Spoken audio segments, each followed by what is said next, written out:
Ladies and gentlemen, Kamala Harris finally decided to give up and retire from politics for good. I need everybody to hit the like button because this is exciting news. This is a breath of fresh air. But what makes this even sweeter is when CNN gets wind of this announcement, they start mocking and clowning and ridiculing Kamala Harris, making fun of her announcement because it reads more like, "You can't fire me, I quit." Kamala's instant descent into irrelevancy proves that her entire political movement was completely contrived and inauthentic. She wasn't the super-powered girl boss Mamala, beloved by tens of millions of people across America. It was the result of the Democrat establishment pumping $1.5 billion in 90 days and see their undemocratically nominated candidate fall flat on her face. And that harsh reality check that she has no organic support, no juice, no political clout or relevancy is what caused her to finally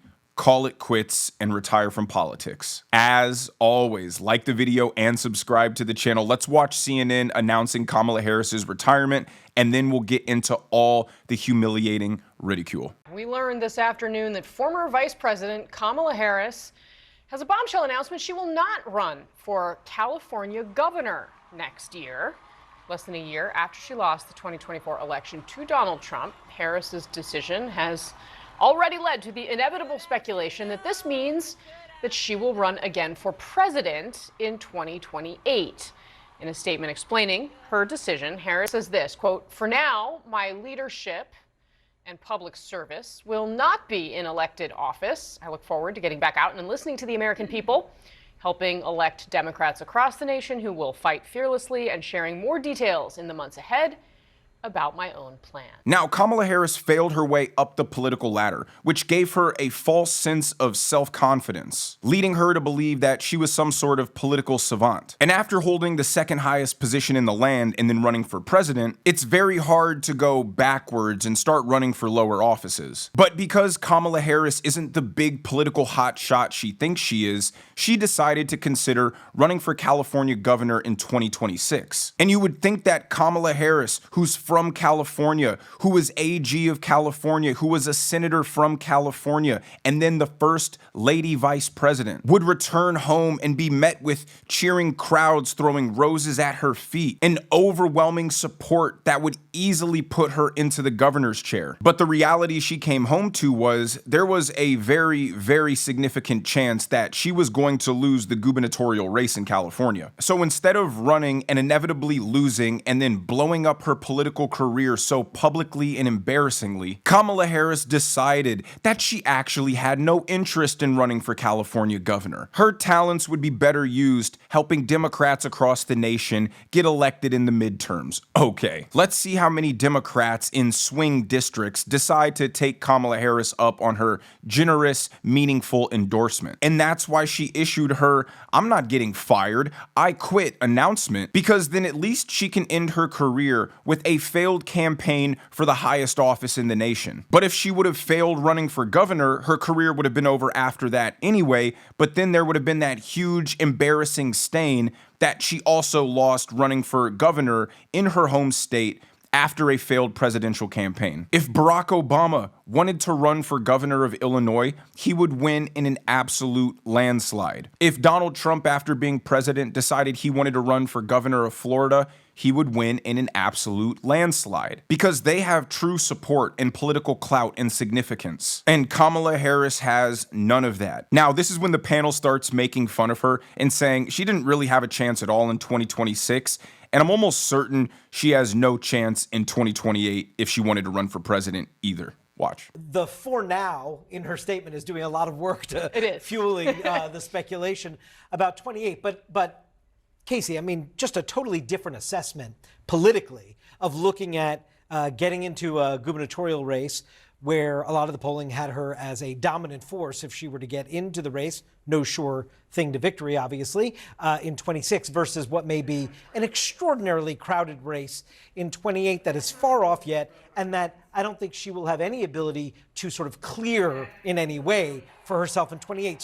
So I do take the advisor that you talked to and others I've spoken to at their word that this is not a decision about 28. Obviously, she's doing everything she can to preserve her options, and we're going to see a lot more of her in the next 18 months than we've seen in the last 6 months. There's no doubt about that. But I don't read this as automatically she thinks she's going to jump into the 28 presidential race. So if after all of that national spotlight, she still can't dominate her home state of California, there is a 0% chance she comes back and is a top contender for the Democrat ticket in 2028. Kamala Harris was the most unpopular vice president in United States history. And then the Democrats tried to rebrand her behind $1.5 billion as the second coming of Obama, the most cunning female politician we might have ever seen in our lifetimes. When in reality, most of that money was just going to letting people know who Kamala Harris was and that Donald Trump wasn't running unopposed.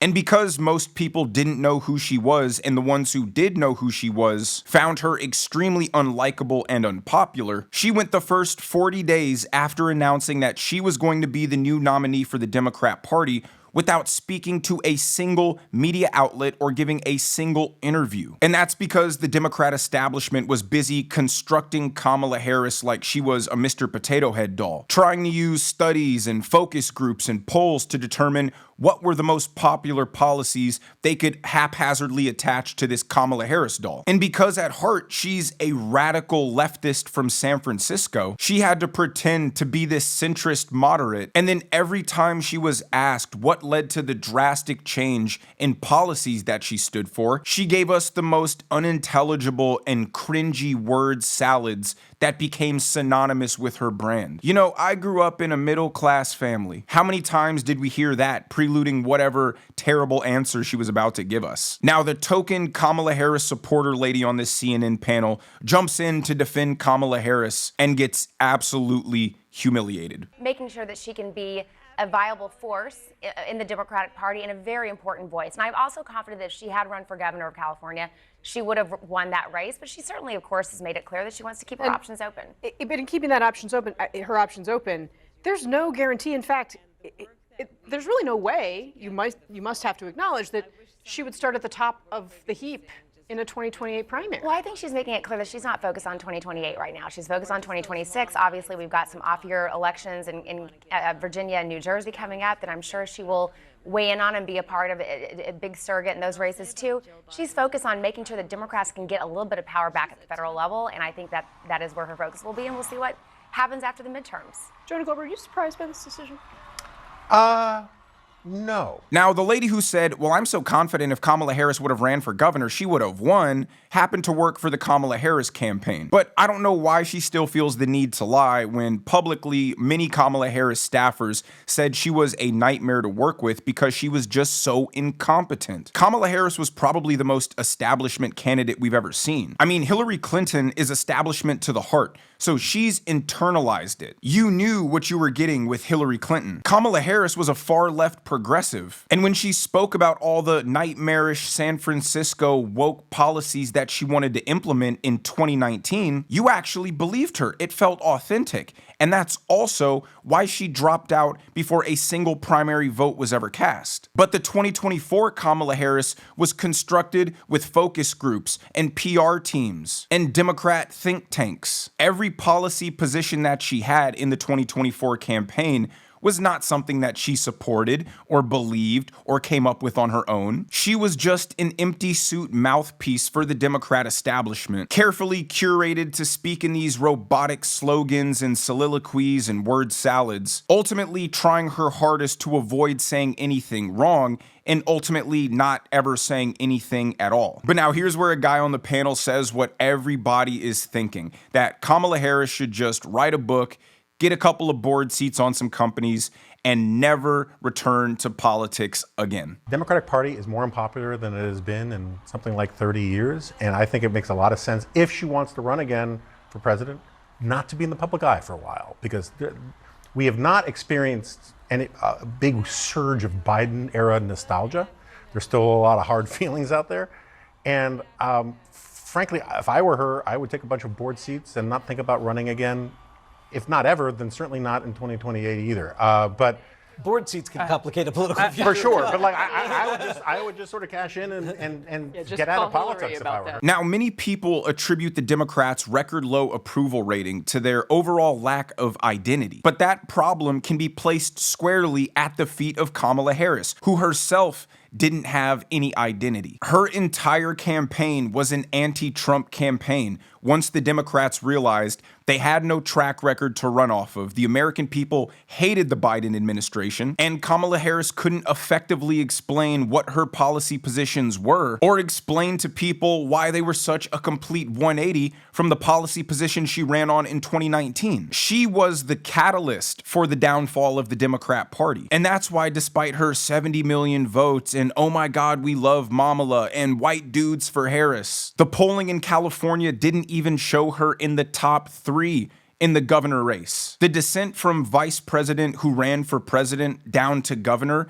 is already humiliating enough. But losing that race would have brought so much shame that even a person as shameless as Kamala Harris was afraid to take that chance. Now the conclusion of her career will always be, oh, you lost to Donald Trump. I mean, he was a cultural and political icon. But losing to Trump and then losing to a whole bunch of no-names in California would make her a permanent embarrassment in politics for the rest of eternity, if she's not already that. Now, this is when the host of the panel joins in on the Kamala Harris digs and gets her own funny jokes in. Take a look. She struggles in public to identify what kind of Democrat she is, right? Is she going to run on the left the way that she did in the primary when she was a candidate herself, or is she going to she did not even make it to the voting, right? Exactly. Yeah, exactly. Right. She drops out before that even happens, after, you know, what people thought was a strong kickoff rally.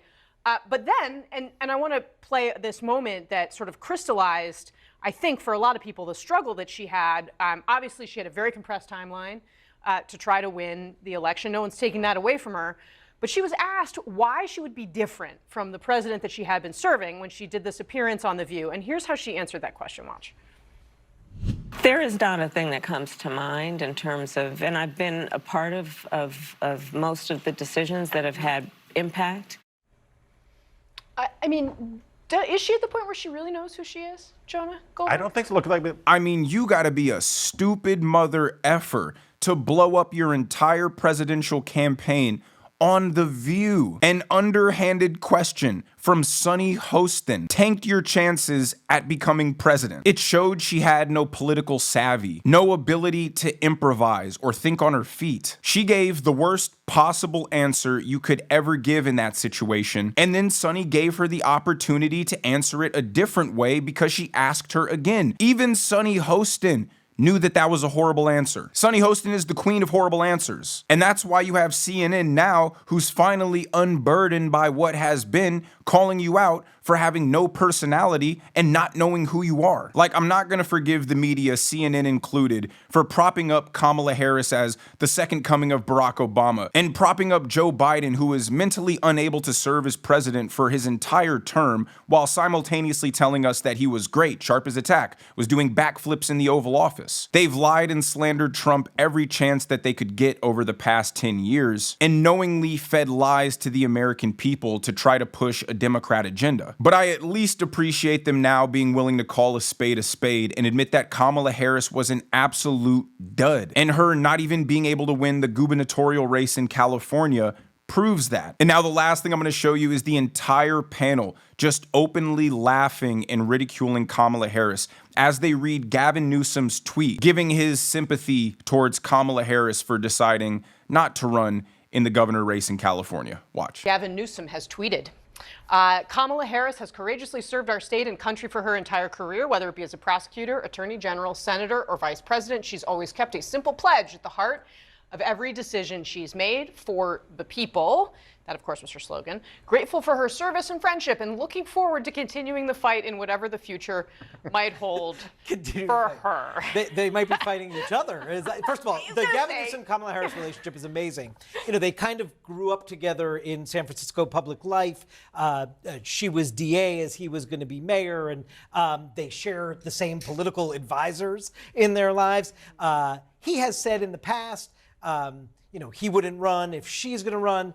clearly, if you saw him in South Carolina a couple weeks ago, that's out the window here. Absolutely not. But I think that will be a fascinating relationship to watch if indeed she does choose to get in this race, as he seems poised to do. As a Republican, I hope she runs. I hope everybody else defers to her and lets her run. Dick Nixon came back after being vice president, losing a presidential race in 1960. That's the model she should follow. Now, say what you will about Gavin Newsom. He's a slime ball. He's corrupt. He's power hungry. But he is a damn good politician. And I only say that because to destroy California, to run it into the ground, to bankrupt it with free benefits to illegal immigrants, to blow $150 billion on a high-speed rail to nowhere, to gravely mismanaging the water supply and refusing to build new reservoirs. He has done so much damage to California, but yet he walks around with his chin held high. He can spin his way out of situations where he's cornered with tough questions because he's slimy. He embodies the worst traits of politicians. But in the same breath, that makes him a very effective politician. He blows in whatever direction the wind is going. He'll defend seemingly indefensible realities about his state. He'll pretend to agree with common sense policies like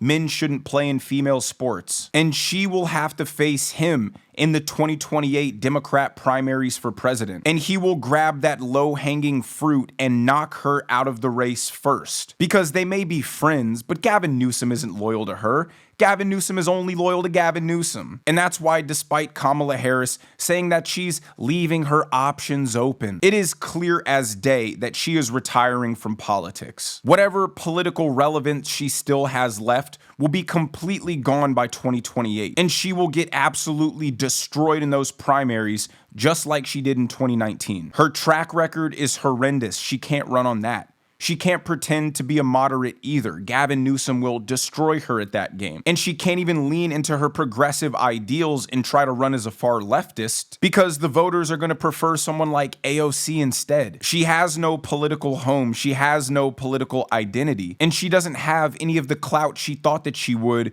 coming off of her failed presidential run. So while Democrats who are desperate for a miracle are convinced she's going to make a return in 2028 and she's leaving her options open because she wants to help Democrats regain control in the 2026 midterms, I say believe what you want if it helps you sleep at night. But for the rest of us with common sense who live in reality, let's celebrate today. Let's do our happy dance because Kamala Harris is officially out of our lives forever. But let me know what you guys think down in the comments section below.